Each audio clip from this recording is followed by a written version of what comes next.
Толук оңдоп түзөөдөн өтүп жаткан Дөлөн Өмүрзаков атындагы стадиондо демонтаждоо аяктады. Учурда ишкерлер тынымсыз иш алып барууда. Себеби футбол боюнча улуттук курама команданын сентябрдагы беттештерине даяр болушу керек. Азыркы учурда проект боюнча бул жакта баардык инфраструктуралык инженердик сеттери жана ошондой эле инфраструктуралык объектилери баардыгынан жаңаланган. Жана ошондой эле кээ бир потребный помещениялар чоңойтулуп кайрадан жасалып чыгат. Дагы айта кетчү нерсе, бул жерде VIP ложа деген бар. Ошол VIP ложаны кайрадан реконструкция жумуштары жүргүзүлөт. Жумуштар азыркы учурда башталууда. Кудай буйрса, сентябрдын ортолоруна жумуш иштерин аягына чейин бүтүрөбүз. Экинчи линиянын болсо, бул 60-жылдары пристройка кылып үстүн чоңойтулат.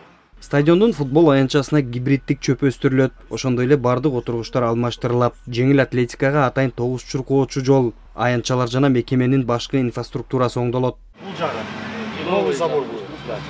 Мындай көрүнгөн забор болобу? Көрүнгөн забор бул. Зелёное поле. Поле. Гибридный поле кылып атабыз. Гибридный поле. Дөлөн Өмүрзаков атындагы стадион реконструкция өтүү менен бирге анын жанында дагы чоң куруу иштери жүрүүдө. Мисалы ала турган болсок, мен бул турган жер Союз мезгилинде спорттук кичи арена бар болчу.